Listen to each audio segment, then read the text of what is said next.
kembali lagi di podcast Mentoral Pekan Lalu.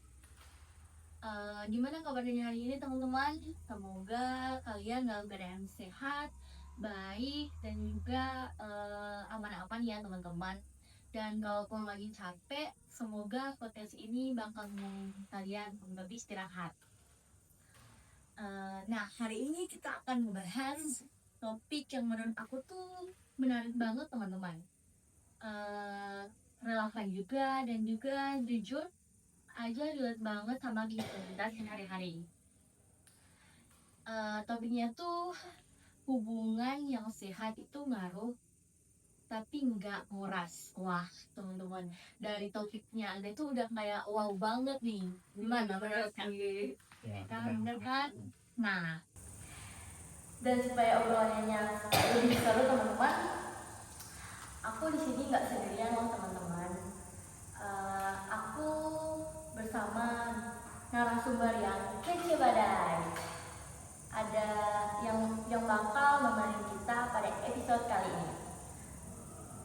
Langsung aja aku sapa duluan Kak yang paling cantik ini deh dulu. Kak Nia, apa kabarnya hari ini Kak? Kabarnya baik. Aku senang banget sih udah diundang ke podcast ini. Yang juga topiknya itu sangat menarik. Happy banget. Oke, mantap. Kalau Kak Dilan gimana kabarnya? Baik juga, puji Tuhan. Excited banget juga karena topik ini sangat real bagi teman-teman semua, juga pasti sangat real dengan topik kali ini. Nah, oke. Jadi tema kita pada hari ini itu ngomongin tentang interdependensi positif. Nah, bahasa gampangnya itu teman-teman hubungan di mana dua pihak itu saling mempengaruhi secara baik, bukannya bikin capek, bukannya bikin kuras energi, tetapi justru saling menguatkan. Nah, ini relevan banget buat hubungan apapun teman-teman. Hubungan persahabatan, hubungan individu antar kelompok, ataupun kelompok dengan kelompok. Nah, aku mau nanya, sebelum kita masuk, aku mau nanya dulu deh ke Kak Nia. Menurut Kak Nia, apa sih yang dimaksud dengan hubungan yang saling ngaruh itu? Oke. Ngomong soal hubungan yang saling ngaruh ini, menurut aku pribadi, hubungan yang saling ngaruh itu kayak hubungan dua orang yang dimana mereka itu sadar kalau mereka saling ngasih dampak positif. Nah, jadi di situ mereka bakal buat lingkungan yang saling ngasih pertumbuhan. Di situ juga pasti bakal ada dukungan dan pastinya mereka bakal saling ngasih ruang lah untuk sama-sama berkembang. Ya intinya di situ nggak ada drama yang bakal mereka lagi. Gitu sih Kak. Nah, benar banget teman-teman. Itu harus dicatat banget sih. Nggak nguras energi. Nah, Kalau Mas, apa kita bahas selanjutnya? oke. Kalau menurut Kak Del gimana? Aku setuju banget sih sama Kania, di mana dalam hubungan yang sehat itu pasti ada dua arah. Misalnya si cewek yang nerima atau si cowok yang memberi ataupun sebaliknya. Di mana keduanya itu pasti ada timbal balik lah dan sama-sama aktif, dan juga pasti dari tujuan dari individu dengan individu itu pasti mau berkembang, bukan untuk mundur terus guys. Jadi harus lihat masa depan lah pokoknya.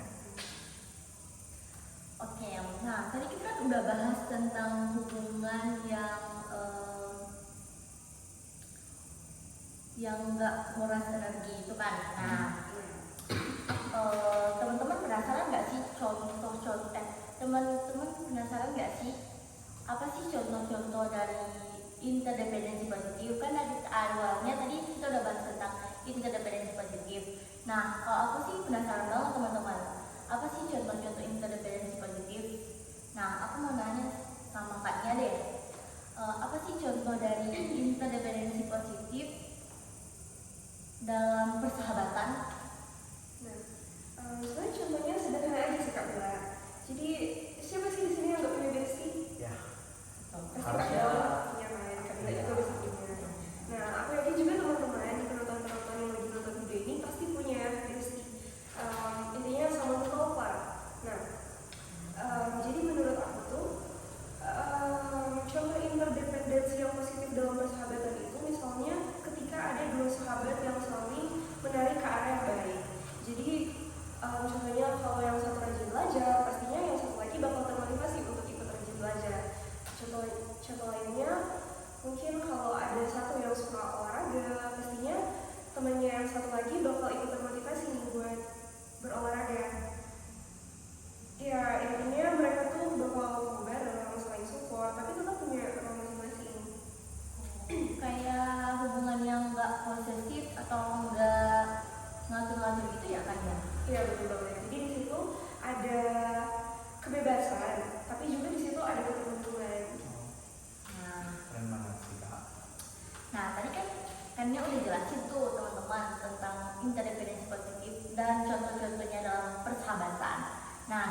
Hmm, menarik sih.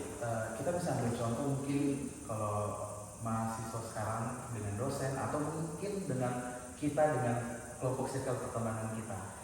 Di mana kelompok yang sehat itu sendiri pasti kita yang sebagai yang join dalam circle ini pasti merasa kayak nyaman di dalam kelompok itu.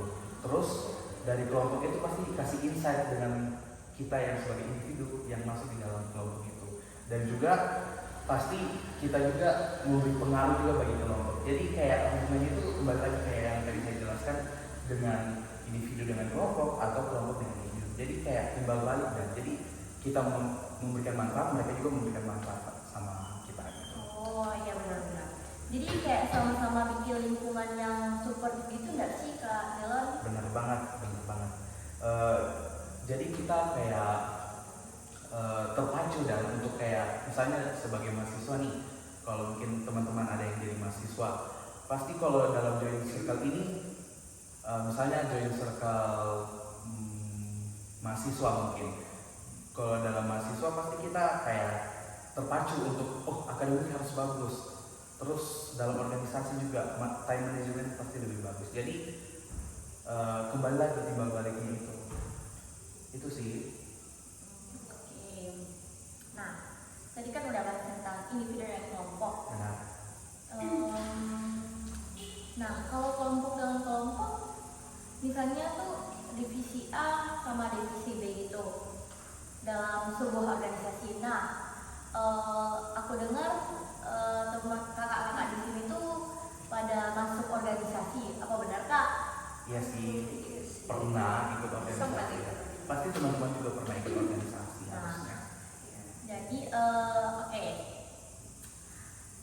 Menurut Kak Nia aja deh, gimana sih menurut Kak Nia tuh kalau interdependensi positif dari kelompok ke kelompok lainnya gitu?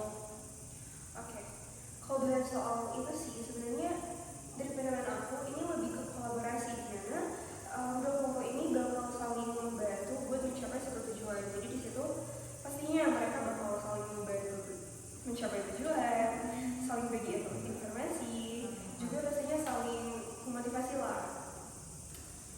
Nah sebaliknya, kalau hubungan antar kelompoknya itu toksik, pasti di situ bakal ada persaingan yang gak sehat, miskomunikasi, sampai juga drama.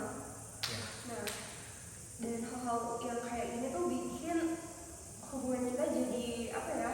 Topik kita nguras, bukan Malah ngaruh. ngaruh ya. Oh, berarti jadi intinya teman-teman, hubungan itu kayak ekosistem. Kalau sehat, semuanya akan berjalan. Tapi kalau beracun ya ambruk dong. Gimana menurut kalian? Benar banget sih. Pasti bakal ambruk banget malah. Nah, part ini paling tunggu-tunggu sama para pendengar mentora.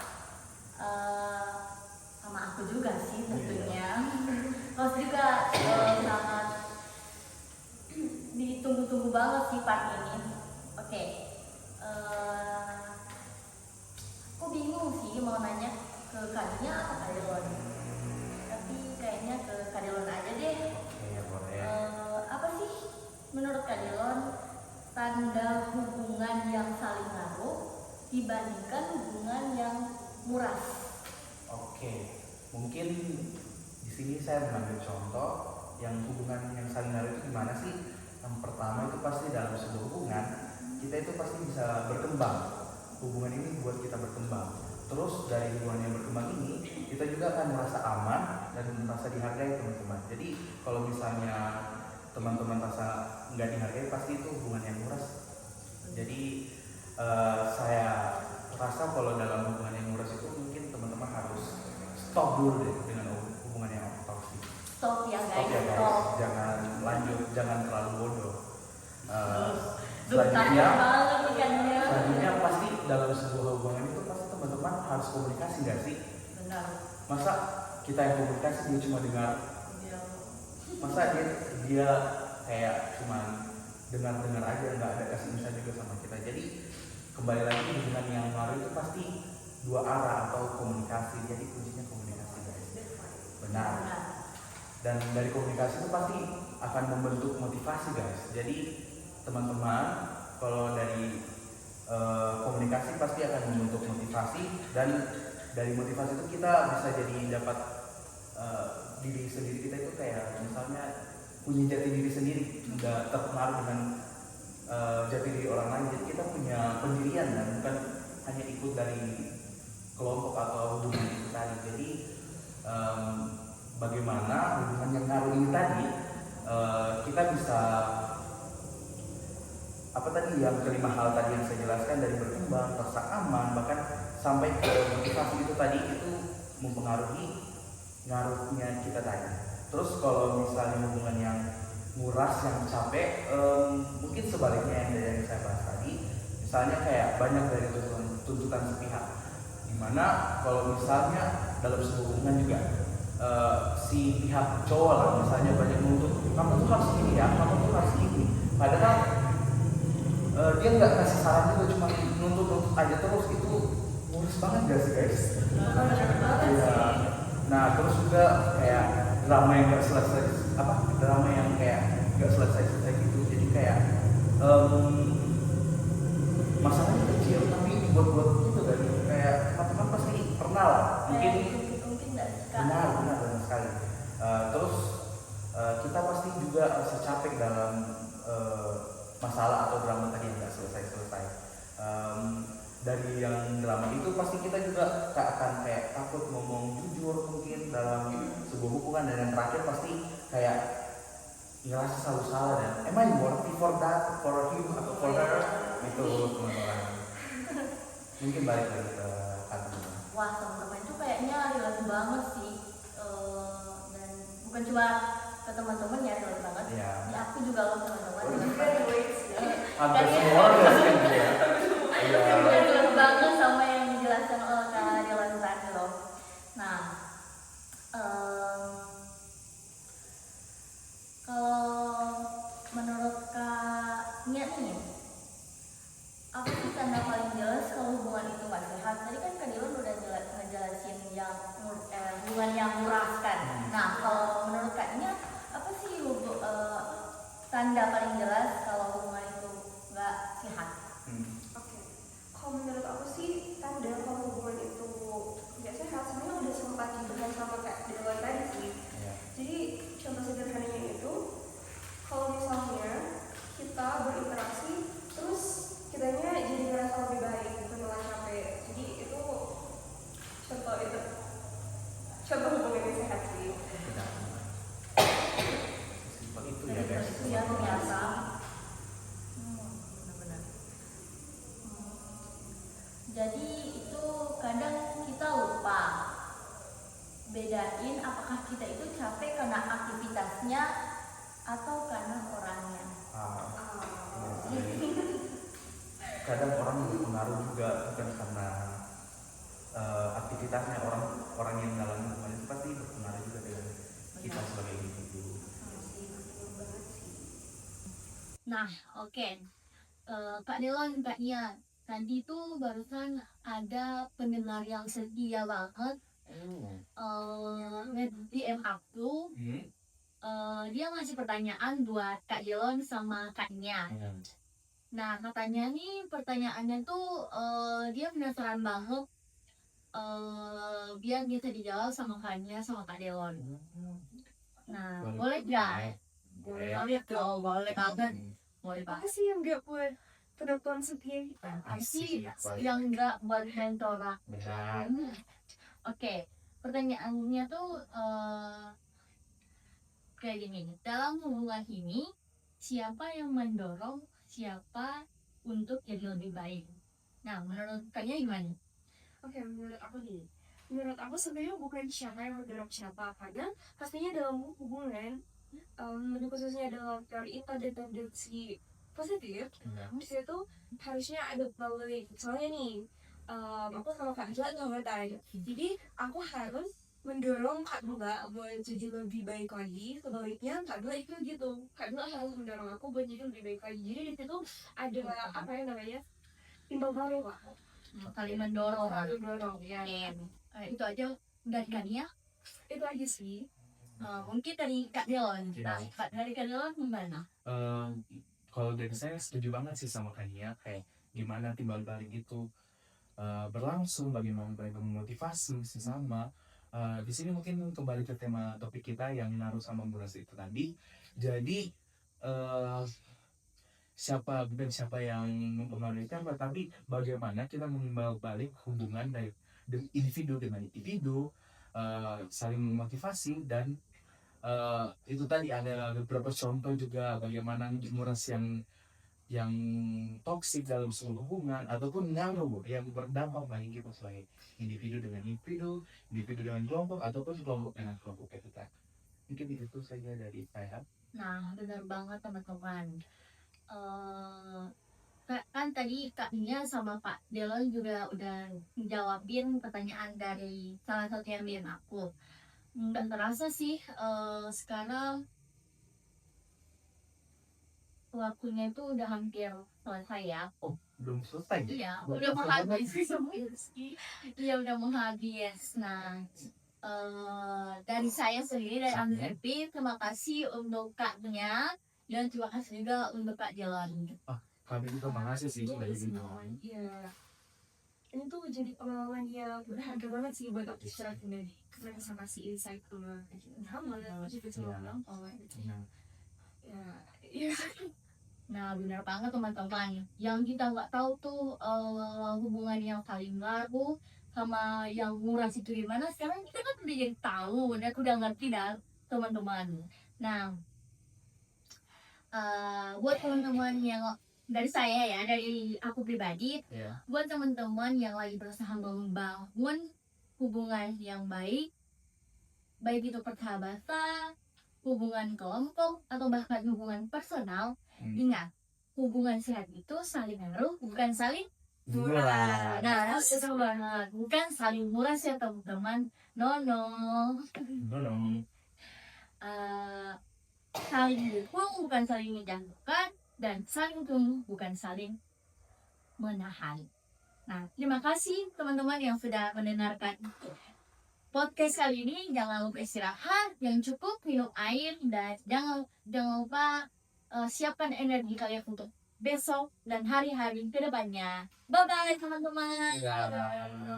Bye.